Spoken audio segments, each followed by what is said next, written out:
Ayo.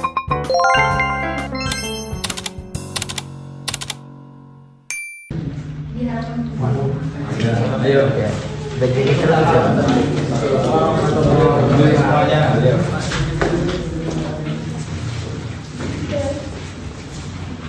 Baiklah, di sini ikuti gerakan saya ya, dengan nyanyi juga. Kepala, pundak, lutut, kaki. Pundak yang lutut. Pundak yang lutut.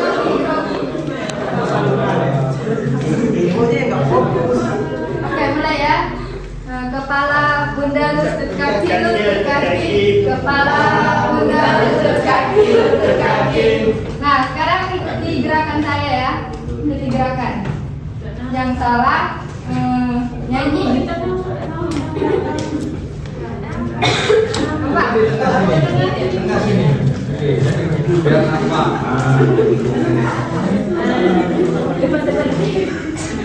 Kepala, pundak, lutut, kaki, lutut, kaki. Ikuti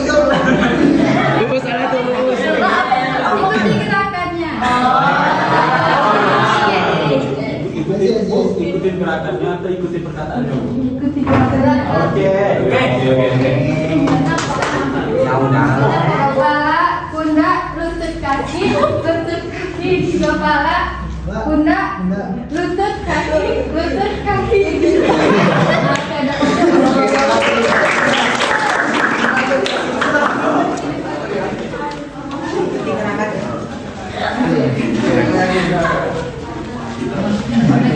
Assalamualaikum warahmatullahi wabarakatuh.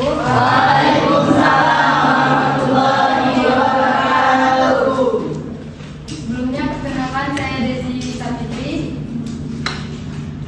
Tujuan saya berdiri di sini akan mempresentasikan PowerPoint dari langsung saja.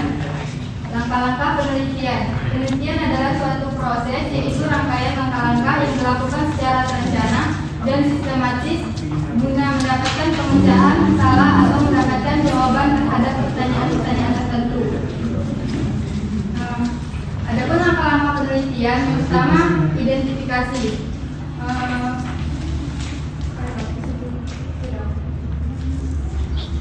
Yang pertama ada identifikasi untuk masalahnya itu.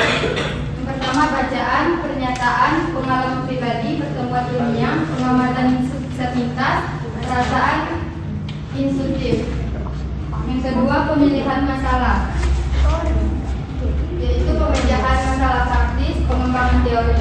Yang ketiga ada perumusan masalah, yaitu langkahnya. Yang pertama masalah dirumuskan dalam bentuk kalimat tanya, rumusan padat dan jelas, rumusan mengumpulkan data. Selanjutnya penelaahan kepustakaan. Setelah masalah dirumuskan, maka langkah selanjutnya adalah mencari teori, konsep dan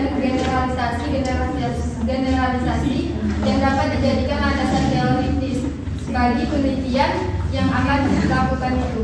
Landasan ini perlu ditegakkan agar penelitian itu mempunyai dasar yang kokoh dan bukan sekedar perbuatan coba-coba. Untuk mendapatkan informasi mengenai berbagai hal yang disebutkan di atas itu, orang harus melakukan penelaahan kepustakaan. Selanjutnya ada hipotesis. Hipotesis penelitian adalah jawaban sementara terhadap masalah penelitian yang kebenarannya yang harus diuji secara empiris. Selanjutnya identifikasi, klarifikasi, dan pemberian definisi variabel-variabel. Mengidentifikasi variabel, mengklarifikasi variabel, merumuskan definisi operasional variabel-variabel. Selanjutnya pemilihan atau pengembangan alat pengambil data. Yang pertama pemilihan alat pengambilan data. Keputusan mengenai alat pengambilan data mana yang akan digunakan terutama ditentukan oleh variabel yang akan diamati atau diambil datanya. Yang kedua pengembangan alat pengambilan data. Dalam penelitian-penelitian di lingkungan ilmu pengetahuan alam, seringkali alat pengambil data ini telah tersedia. Selanjutnya penyusunan perencanaan penelitian. Rancangan penelitian didiktekan oleh variabel-variabel penelitian yang telah diidentifikasi serta oleh hipotesis yang akan diuji kebenarannya. Dalam menentukan rancangan penelitian yang mana akan digunakan, perlu sekali selalu diingat bahwa seluruh komponen penelitian itu harus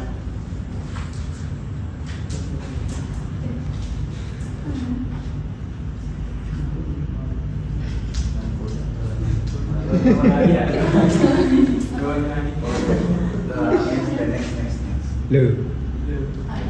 Next slide.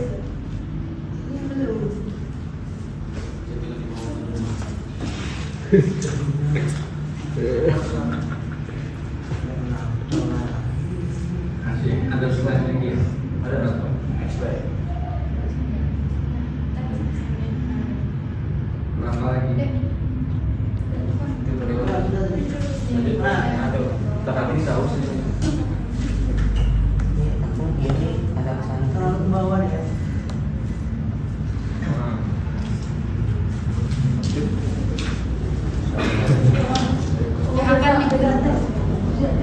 yang akan digunakan. Perlu sekali selalu diingat bahwa seluruh komponen penelitian itu harus terjalin serasi dan tertib.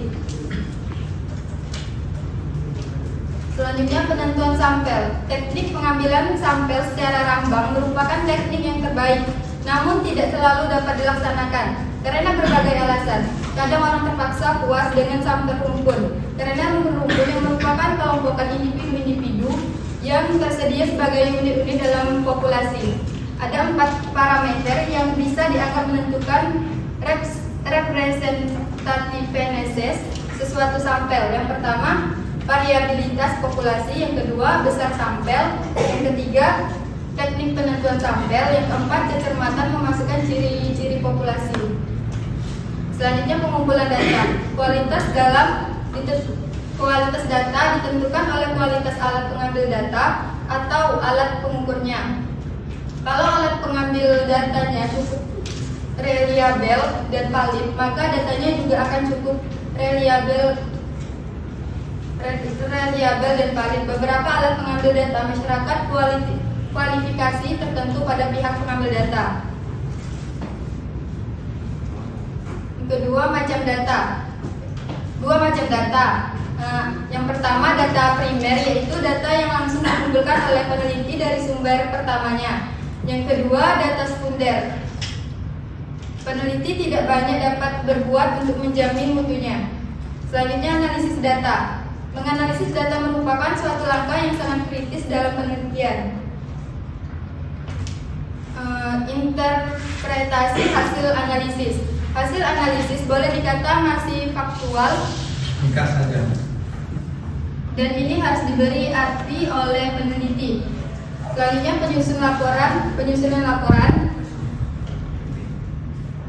Ada tahap-tahap penyusunan laporan, yaitu bagian awal yang berisi yang pertama halaman judul, yang kedua halaman pendahuluan, yang ketiga halaman daftar isi, yang keempat halaman daftar tabel, yang kelima halaman daftar gambar, halaman daftar lampiran, dan yang bagian B bagian inti yang berisi satu latar belakang masalah, yang kedua tujuan penelitian, yang ketiga penelaahan perpustakaan termasuk perumusan hipotesis, yang keempat hipotesis, yang kelima metodologi, yang keenam hasil, yang ketujuh interpretasi atau diskusi, kesimpulan dan saran-saran. Yang bagian C bagian akhir yang berisi daftar pustaka dan kedua lampiran-lampiran jika ada.